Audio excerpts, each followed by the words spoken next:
CPL thoughts viewers and subscribers அனைவருக்கும் இனிய வாழ்த்துக்கள். இன்றைய நாள் இனிதே அமைய வாழ்த்துகிறேன். இன்று நாம் பார்க்க இருக்கக்கூடிய தலைப்பு சுய ஒழுக்கம், செல்ஃப் டிசிப்ளின். சுய ஒழுக்கம் என்பது வரையறுக்கப்பட்ட நடத்தை அல்லது கட்டுப்படுத்தப்பட்ட வாழ்க்கை முறை அல்ல. மாறாக நாம் விரும்பாவிட்டாலும் செய்ய வேண்டியதை செய்யும் திறன். நாம் மகிழ்ச்சியாக இருந்தாலும் சோகமாக இருந்தாலும் வெற்றி பெற்றாலும் தோல்வி கண்டாலும் பரபரப்பாகவோ அல்லது சோர்வாகவோ இருந்தாலும் எல்லா நேரங்களிலும் எல்லா சூழ்நிலைகளிலும் சுய ஒழுக்கம் தேவைப்படுகிறது. இதற்காக நாம் பின்பற்ற வேண்டிய சில வழிமுறைகள். குழந்தை முதல் பெரியவர் வரை அவர்களுடைய கருத்துக்களுக்கு மதிப்பளிப்போம். தேவையென்றால் எடுத்துக்கொள்வோம், தேவையில்லாததை தவிர்த்திடுவோம். அடுத்தவர் பேசும்போது கூடுமானவரை இடையில் பேசாதிருப்போம்.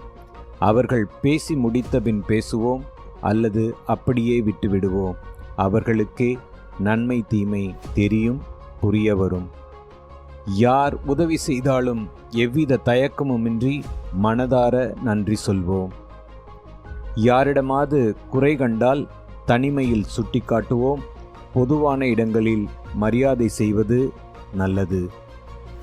வெளிப்புற உடல் தோற்றத்தை வைத்து யாரையும் கேலி கிண்டல் செய்யாமல் இருப்போம். யாராவது எதை பற்றியாவது அறிவுரை கேட்டால் மட்டுமே நமக்கு தெரிந்ததை, நாம் படித்ததை, நமது அனுபவத்தை பகிர்ந்து கொள்வோம். நாமாக முந்திக்கொண்டு அறிவுரை சொல்வதை தவிர்ப்போம். யாராவது நோயினால் பாதிக்கப்பட்டிருந்தால் அவர்களை நேரில் சென்று சந்தித்து ஆறுதல் கூறுவோம். விரைவில் பூரண நலமடைய வாழ்த்துவோம். நோயை பற்றியோ அதன் பாதிப்புகளை பற்றியோ பேசுவதை தவிர்ப்போம். நாம் கேலி கிண்டல் செய்வதை சம்பந்தப்பட்டவர் ரசிக்கவில்லை எனில் மீண்டும் கிண்டல் செய்து அவர்களின் கோபத்துக்கு ஆளாகாமல் இருப்போம். மாறாக ஏதாவது ஒரு விதத்தில் உற்சாகப்படுத்தி அவரை மகிழ்விப்போம். அது நமது மதிப்பை அதிகமாக்கும். நண்பர்களுடன் உணவருந்த சென்றால் முடிந்தவரை நாமே பணம் செலுத்துவோம். இம்முறை இல்லை என்றால் அடுத்த முறை கட்டாயமாக. தானியங்கி கதவை திறந்தால் நமது பின்னால் யாராவது வருகிறார்களா என்று பார்த்து மூடுவோம். அருகில் யாராவது இருந்தால் மூடாமல் பிடித்திருந்து அவர்கள் வரும் வரை காத்திருப்போம். அது அவர்களையும் பொறுப்புள்ளவர்களாக்கும். யாருடைய வீட்டுக்காவது போகும்போது தொடர்ச்சியாக 2 அல்லது 3 முறை அழைப்பு மணி காலிங் பெல்லை அழுத்தி கொண்டே இருக்காமல் இருப்போம். உள்ளே உள்ளவர்கள் முக்கிய வேலையில் இருக்கலாம். முதியவர்களாயிருந்தால் சிரமத்திற்கு ஆளாவார்கள் என்பதை நினைவில் கொள்வோம். மொபைல் ஃபோனில் தொடர்ச்சியாக 2 முறைக்கு மேல் யாரையும் அழைக்காமல் இருப்போம். அவர்களின் சூழ்நிலை நமக்கு என்னவென்று தெரியாது. அவர்களே அழைப்பார்கள். கடன் கேட்பவரிடம் மனப்பூர்வமாக கொடுப்போம். நமது கேரக்டரை அவர்கள் உணர அது வழி செய்யும். நண்பர்களோடு உணவருந்த வெளியே ஹோட்டலில் சாப்பிடச் சென்றால் மெனு கார்டில் காஸ்ட்லியாக உள்ளதை ஆர்டர் செய்யாமல் இருப்போம். யார் நம்மை அழைத்தார்களோ அவர்களுடைய சாய்ஸில் ஆர்டர் செய்ய செல்வோம்.